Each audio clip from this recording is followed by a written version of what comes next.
Hello beautiful soul! Welcome back to my channel. This is my channel. I'm from Japan. At ilang ko. Sagittarius, this reading is for you. Tingnan natin ang iyong ano dapat mong malaman this week. April 26 to May 2. Maraming salamat muna sa mga subscriber, new subscriber, cross-watcher, at sa mga bagong pasok dyan. Welcome na welcome kayo sa bahay ni Ate Aimee. Salamat din sa nakatapan ng puso niyo mga comments at sa mga nagpa-personal reading. Marami pong salamat. Kung gusto niyo na energy niyo lang talaga, ang gusto niyo makuha natin, all the details is in description below. Pakicheck na lang, general reading tayo, kunin mo lang ang sayo at itapon ang hindi naman talaga sayo. Maring vice versa, energy mo, energy ng person mo, energy ng malapit sa puso mo, nangyayari or mangyayari pala. Use your own intuition, lawakan yung isipan nyo, ano man ang gender mo, ano man ang edad mo, wala sa baraha ang kapalaran ng tao, kayo pa rin ang makapagpapabago nito. Gawing guide yung mga warning, hindi yung negative warning yun, para magkaroon din kayo ng idea, awareness, action, change of action, decision, pwedeng maiwasan, at iba pa.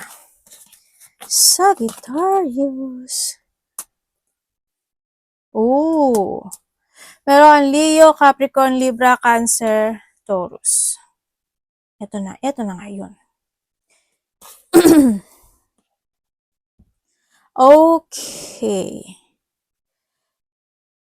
May mga bagay o sitwasyon na nahata ka ng nakaraan. Or may mga sitwasyon ka na naiisip o dinidesire o gusto mong panindigan this time. No? Ako nakikita sa iba, sa inyo, may matanda. Hindi ko alam sino matanda. Maaaring may matanda or kaedad mo, maybe. Kung sino ba ito, kasi may nagmamatsyag. Basta may matanda. Pwedeng matanda sa nakaraan o matandang connected na siya talaga sa iyo, ganyan. Basta may matanda siya. Either, kasi dalawa kasi yung ano, yung isa doon, nagmamatsyag or minamatyagan mo. Yung isa naman, kasi to energy siya, yung isa naman, nakapagbibigay sa'yo ng positivity. Yan ang nakita ko. And then also is may pagtulong.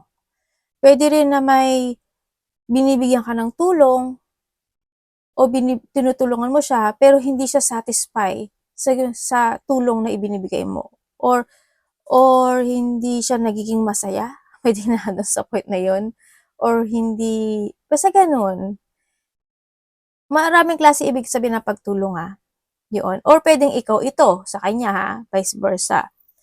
There's a lack, growth, achievement, at may mga abundance daw dito. Pero sa iba sa inyo is may konting delay lang ata na magaganap o mangyayari. Magkakaroon ng mga papuri, pasasalamat o kasiyahan sa buhay. At rin po na mayroong tao na magsisinungaling. Lalaki. Or hindi siya magiging totoo. Or may tao na hindi pwedeng pagkatiwalaan. Yun ang nakikita ko dito. Tapos ikaw pala yun, ano? Naloko na. Or pwede rin yung tao na mas matanda sa'yo. Pwedeng nandun sa point na yun. Or yung matanda na yun na sinasabi ko. Lalaki man siya or babae. Someone is wearing a mask. Ang nakikita ko sa iba sa inyo. Mag-ingat ka na lang pagdating sa iyong kaperahan. Pwedeng iba dito kasi may mga unfinished business pagdating sa pera or trabaho, ganyan. Or sa mga situation in life. But still, basta mag-ingat ka talaga sa makipag-communicate pagdating sa pera. Pwede kasi na may tao na dadayain ka, lulukohin ka, lilinglangin ka, o kaya is pasasakayin ka. Pwedeng nado sa point. Or ikaw ito sa kanya, wag naman sana, di ba? And may mga mag-open na door para sa iyo. Victory and success is happen. And may mga positivity, sa positive outcome, may malalaman ka ro katotohanan. Or may tao magsasabi ng katotohanan. Or maybe magkakaroon ka ng enlightenment sa iba sa inyo Iba dito enlightenment ito. There's a lack. There's a chance and hope ako na nakikita sa iyo na may mga darating na opportunity. May mga hindi mo nakikita na darating yung opportunity na yon. Sa iba naman dito is maybe mabivision mo yon. Sa iba naman dito is mararamdaman mo yon. Pwedeng luck din to sa gambling. Or pwedeng may malaki man o maliit yan. Pwede halimbawa, when it comes sa gambling, pwede rin sa mga sugal, o di ba? Pinasugal ko na naman kayo. Pero hindi siya malaki ha. Sa iba sa inyo, when it comes to gambling, meron kang sitwasyon na makikipagsapalaran ka to success. May ganoon. Sa iba, ganoon yung parte. No, yun ang nakikita ko dito. You are more on focusing sa self mo this time sa iba sa inyo, or you need to focus to yourself din. Nandun yung confident, self-vitality situation, and higit pa sa hinihiling mo darating eh. Sabi dito, pagtutulungan meron din, maaring may hihingi ng tulong sa'yo or may tutulungan ka or ikaw ang hihingi ng tulong. Vice versa. Mag-ingat ka sa mga cheating kasi may cheating ako nakikita. In the past, siguro may mga mali kang desisyon na nagawa, ano. Sa iba dito, ganun eh. Parang may kamalian na naganap. Or na misalignment ka lang. Half-hearted, thwarted, overworked, powerless. Sagittarius.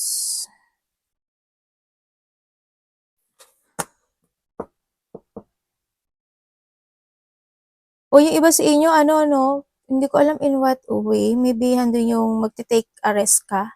Maybe you have a holiday, taking a rest, o kaya nasa bahay ka lang talaga, o kaya sa bahay yung trabaho mo, pwede na handun sa point na yun. Yun. Parang aalis ka sa isang sitwasyon sa buhay mo, or matatapos na yun, no? Pwedeng ganun. Or nandun yung point, basta alis ka sa sitwasyon mo na maybe it's not working to you anymore, wasting time, o kaya is, sabi ko nga may enlightenment, pwedeng ganun yung part ng iba. Yan. Handito rin yung point na may mga sitwasyon na napanghihinaan ka ng loob. Or mapanghihinaan ka ng loob, ang sinasabi dito, no? Kaya, yun ang medyo i-reverse mo, basta lakasan mo lang yung loob mo. Kung saang aspeto ng buhay mo yan. May mga goal na hindi pa sa ngayon mo makakamit. Medyo delay ata siya sa iba sa inyo, no? But still, mag-try ka pa daw uli. Kung medyo may mga sitwasyon na nag-failed, try again. Parang try and try until you succeed, no? Or maybe nahado yung point na kinakailangan mo humingi na ng tulong or humingi ng advice or ng assistant or ng guidance. No, pwede na doon sa point na yon. Sa iba sa inyo is magiging busy ata yung iba. Pwede na doon sa point na marami kayong asikasuhin, marami kayong isipin, or marami kayong i-work it out na situation into your life. Magkakaroon ng mga negotiation related to a pera, ganyan, or related sa mga trabaho, ganyan. May pagtulong, tulad na sabi ko kanina, di ba, may mga pagtulong or may hihingi ng tulong or ikaw ito, di ba? And then also is mag-ingat ka na lang sa mga tao na pwede ka nilang i-blame or pwede nila na ikaw yung sisihin nila, no? Or kung ikaw ito, wag mong gagawin yun, no? Yun ang sinasabi. Kasi may pag-blame situation ako na nakikita dito. May mga sitwasyon na siguro handun yung point na yung iba kasi magkakaroon lang ng pananahimik or acceptance, pero para kasi sa kanila, alam nila yung ginagawa nila. Alam nila na tama sila. Pwede ikaw yun. Yun. Parang hindi ka lalang magiging patulero at patulera sa mga ganong sitwasyon. Yun ang nakikita ko sa iba sa inyo. And then also is may tao dito na ayaw niyang makapag-usap sa'yo or ayaw mo siyang kausapin, vice versa. Ayaw niya na kumpronta o ayaw niya na kumprontahin siya. Yun ang nakikita ko dito. May mga sitwasyon daw na uuliting muli. Uuliting muli. Parang may mga ganun eh. Parang gustong ulitin muli or uulitin mong muli. Parang nando sa point na yun. Or itatry mong muli. Pwedeng nando na. Kasi magkakaiba kayo eh. Yun ang nakikita ko sa iba ha. And then also is, if ever na may mga goals ka na hindi mo makamit this time, strategy is needed. Ano? Yun ang pinaka-the best kasi dito sa nakikita ko dito. Kumbaga, hanapin mo yung sitwasyon na yung magugustuhan mo, yung mag-fit in sa'yo. Yun ang nakikita ko sa'yo dito. Kung saang aspeto ng buhay mo yan. Basta, as long that you have a clarity and clear mind, mas makakamit mo siya lalo, no? Ang sinasabi dito sa iyo. Be creative, ang sinasabi dito. Kumbaga, when it comes to creative kasi, yun nga, subok lang ng subok. No, may mga, basta alisin mo yung mga dapat i-let go, dapat alisin, ikat, o you need mo ilaya yung sarili mo sa isang sitwasyon na nasa tingin mo hindi yun makakatulong sa'yo o hindi ka magsasucess doon or mag-waste ka lang ng oras, panahon, pagkakataon, mga ganun. No? O diba, ito na yan ako. Tingnan natin. Sagittarius. Show me, show me. Show me, show me. Ano, usad doon. Dun. Dun.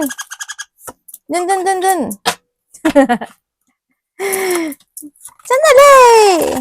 Baluga. Ganon, doon.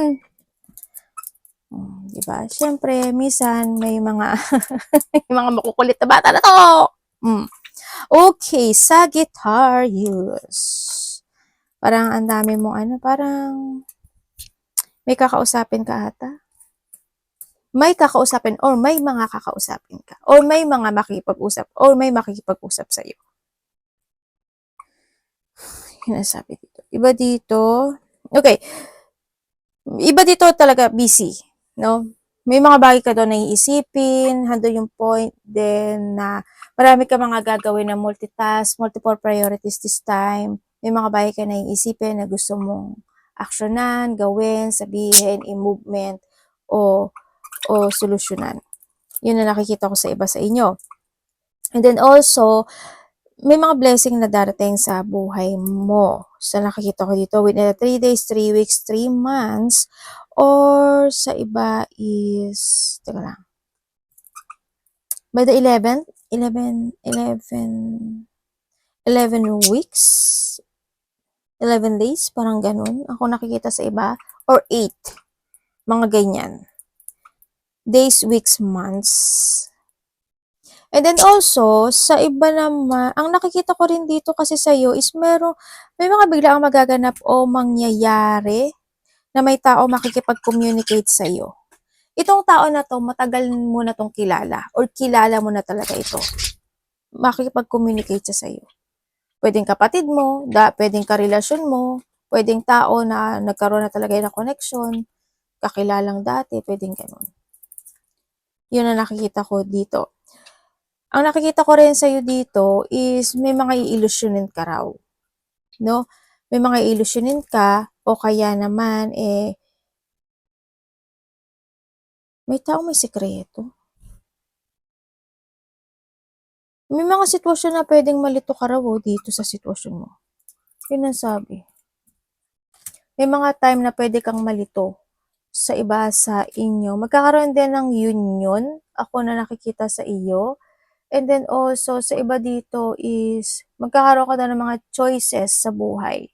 Also dito, overwhelming to, no? May mga sitwasyon na ma-overwhelm ka daw. Overwhelm of saya to Yun, overwhelming situation. May mga ganong sitwasyon, maraming opportunity na darating sa buhay mo, Sagittarius, kasi may mga good news ako na nakikita sa iyo, happiness, fulfillment, achievement. Sa iba dito may mga i-daydream ka, papantasizing ka, illusionin ka. But still, if you have a choices or kung may mga well-wisher ka sa sitwasyon mo, na magaganap sa'yo, wag lang pabigla-bigla, no? Ang sabi dito, kasi pwede ka daw mag-miss. Mag-ingat ka lang din sa mga kausap mo, ha? Anak, pinupo mo kaya ako, gagi. Yung, ingat ka lang sa mga kausap mo kasi may tao na magsisinungaling, disloyal. Ingat ka rin sa pera mo kasi may mga pangloloko, panininglang, betrayal. Magkakaroon, aba, magkakaroon ng mga happy gathering situation, no? May nakita akong gano'n. May iba dito is there's a pregnancy situation o may mga celebration related doon. Married also is meron din. Aray ko, sakit. Ang sakit, anak, magtakain si mami. Yun din ang nakikita ko sa iba dito. May mga joy, collaboration, o may mga celebration. Ako, victory and success din kasi nakita ko sa iba dito. Sa iba, may mga traveling. Alam mo, mayroon kang ini-ignore. Hindi ko alam kung ikaw yung nag-i-ignore or may taong nag-i-ignore sa'yo or may taong binilak ka o bilak mo siya. May ganun. May nakikita rin ako ito maraming tao eh. Hindi ko alam in what way, but maraming tao. Yung nakikita ko dito, baka nga may mga pupuntahan ka na celebration, parties, events, or may mga isa-celebrate, malaki o maliit man yan, pwedeng nandun sa point na iyon. Attractive ka ha, Sagittarius ha. Panalo. Sana all. Magiging attractive kayo, energy mo nagbabago siya oh. I don't know why, pero there's an attraction energy ako na nakikita dito sa'yo.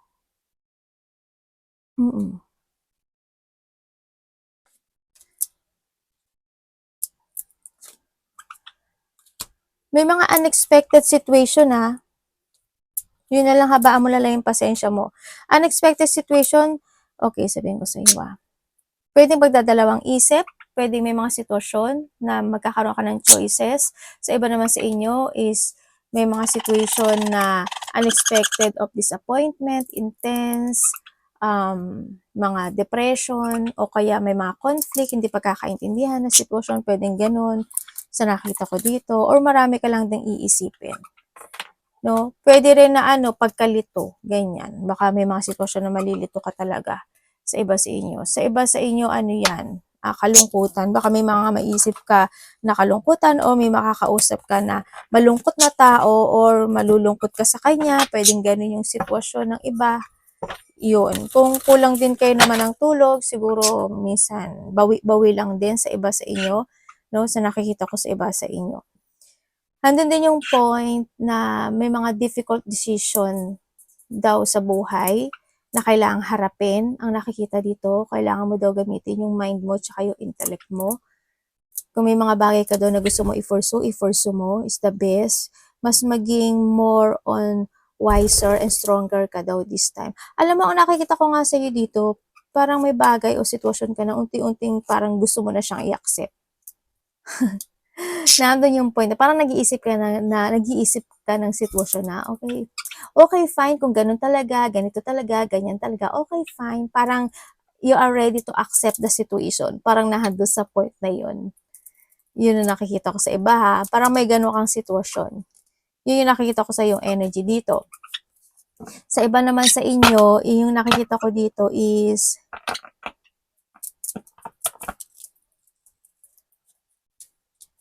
merong